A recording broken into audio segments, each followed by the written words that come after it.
Okay, hey everyone. We're back for another video. It's might be a slightly more obscure topic. We're going to talk about um, a functionality of the add SOP as well as primitive SOP, which are a couple operators that, frankly, I have not used very much, but something just came up. We're at the end of the semester here for me and my students, and there was a student that had a certain problem that they were trying to figure out for a while, and it was kind of interesting to kind of think around this in different ways we could do that.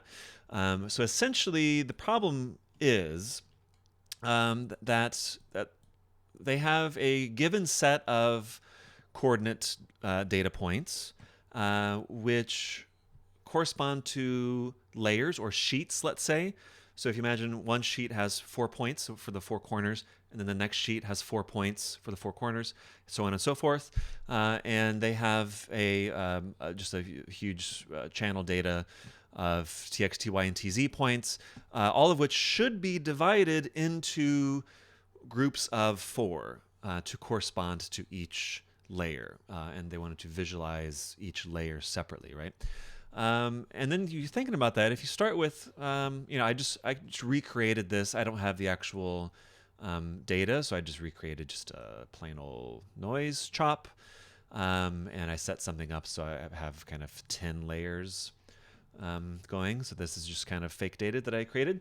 But then thinking of, okay, how to actually do that. So it divides into, so from this group of data, we want to create 10 separate objects, 10 separate geometries that each use kind of 4 points to get their four corners. And early kind of tests, if you might think, use a chop2 SOP.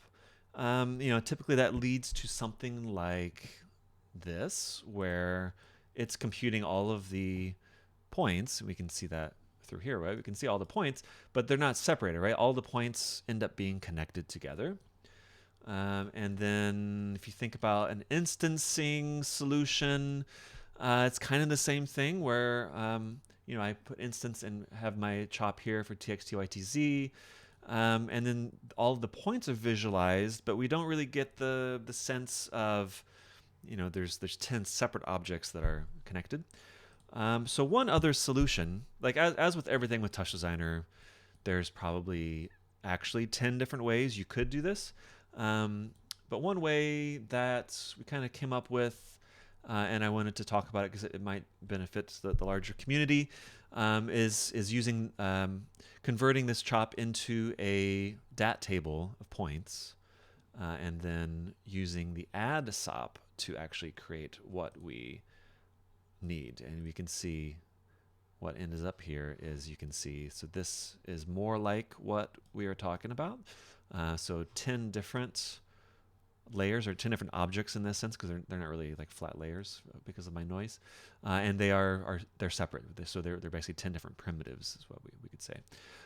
So how do we do that? Let's get back and add SOP, and one way we could do this, because usually when I've used an add SOP in the past, it has typically been something like this. So I'll show you this here really quick. So I'll go into like a geometry, let's say, and I end up doing a point sprite, and maybe do that there.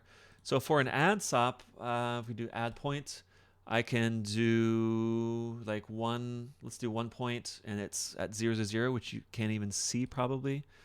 But there it is. Okay, you see the little blue dot, maybe? It's in there. And then we can use this if we had some other instancing situation with other translates coming in. Because that is a single point, if we use a point sprite, then that'll be an easy way to kind of propagate our point sprites through instancing. So that's the way I've used that a lot in the past. But another way, if we look here, is instead of doing that, we can look at a points dat, which is why we converted chop to a dat right here. And grab that. So at first when we do that, okay, So we can see it created all of our points there, right? Okay, but that's still kind of like our instancing situation, but it's not really connected. Let's go into polygons, and we've got different options here to group by pattern or by group.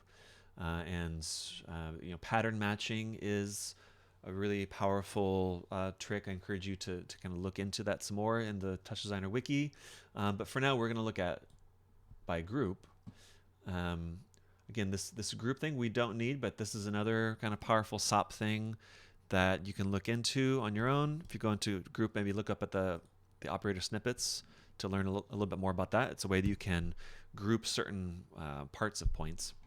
But again, we're not going to exactly use that group. We're going to add all points, but no, actually, we want groups of n points. And so how many points do we want in each group? Well, we want, for this particular case, we want 4 different points. So we group it by 4 points, and look at that. So that is exactly what we're talking about. So 1, 2, 3, 4, so on and so forth. So each becomes a kind of separate constellation almost, which is kind of nice. And they're not all connected.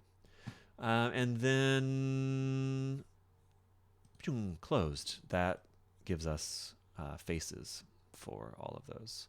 So it's as easy as that. Beautiful. Additionally, I added this primitive SOP, also just to kind of learn.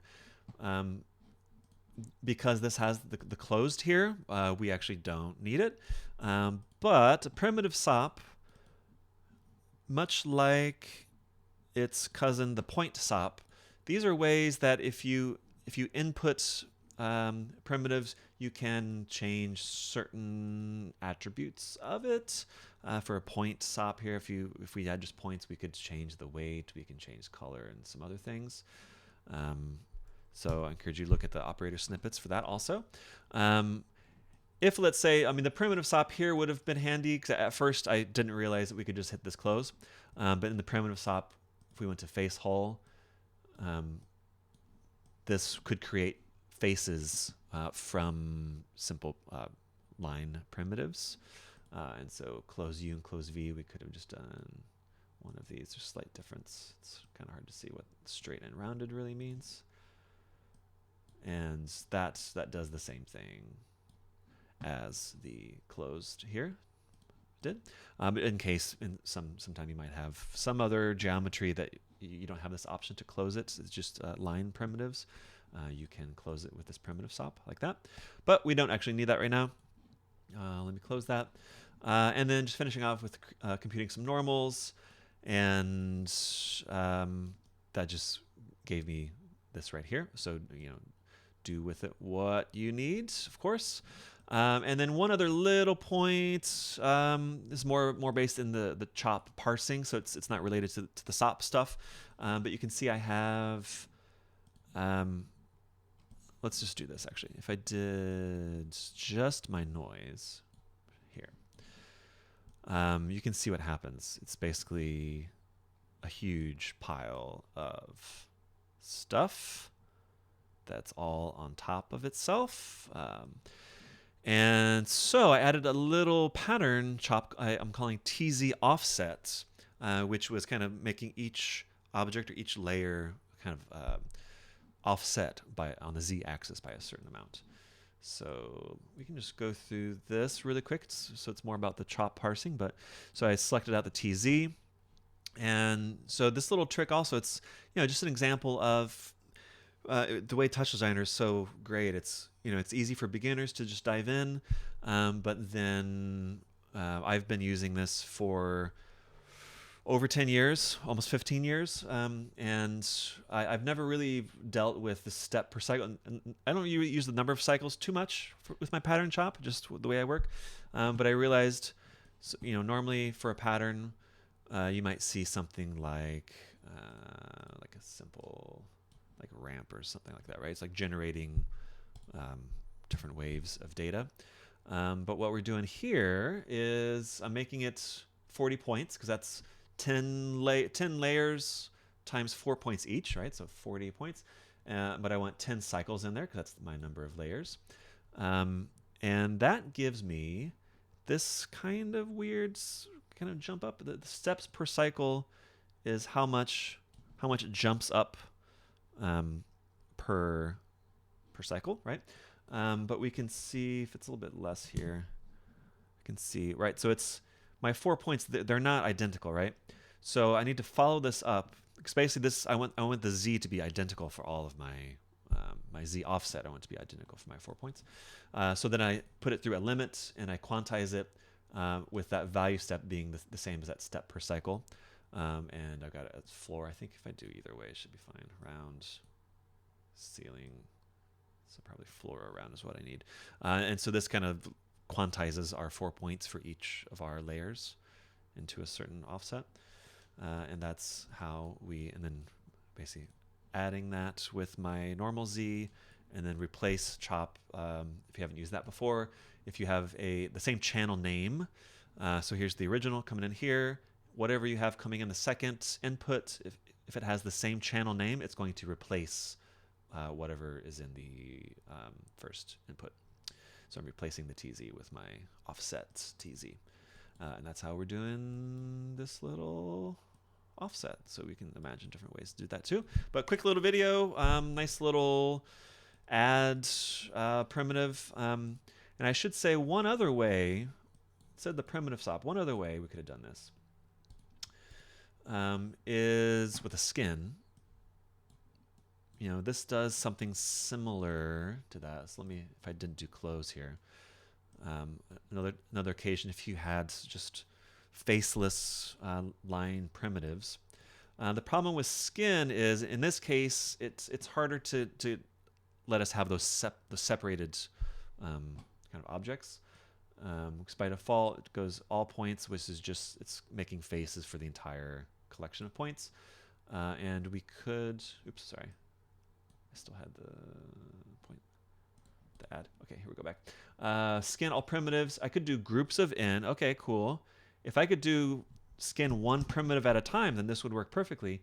But I'm not exactly sure why, but the n in this case, it will not go lower than 2. So it's actually combining 2 of these primitives at a time. It's like 1 and 2 and skinning it together, and then 3 and 4 and then skinning it together. So that's not giving us what we want either. And then I'll finish with one more caveat, which is about the cost of doing all this. We could see here, middle click.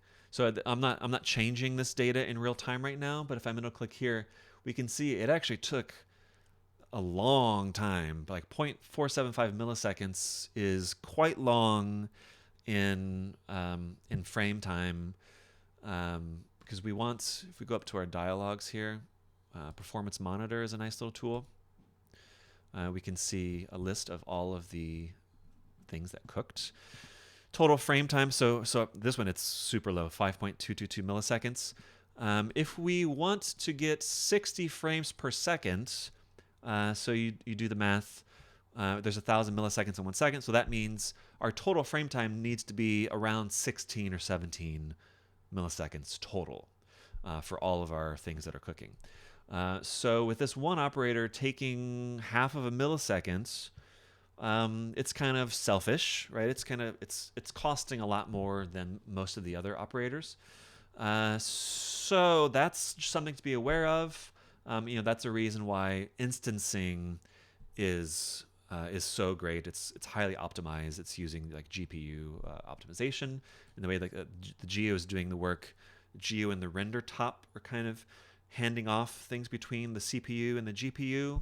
So instancing is a much more computationally optimized thing to do. So if I had, actually, let me just do a little test here. I'm going to animate this. Actually, I have it on random. Let's do whatever. Let's make it like that. And let me just see how much this costs me in terms of frame time. So I'm going to animate that now. Okay. So that's kind of cool. That's kind of a little like little string theory stuff happening there, right? Kind of like it. Okay, in this case, I still got 60 frames a second. That's pretty good. And okay, actually, that's better than I thought. So it turns out these are much cheaper than that first. So for whatever reason, maybe. What if I closed it? Okay, that's the same. Okay. So in this case, it's still a happy ending, but that's always just something to be aware of. Like whenever you're in SOP land and you're kind of doing a lot of stuff with SOPs, just the optimization is always something that you need to be aware of because SOPs working off the CPU, they're more expensive than working in TOPS or doing instancing or stuff like that. Okay, thank you.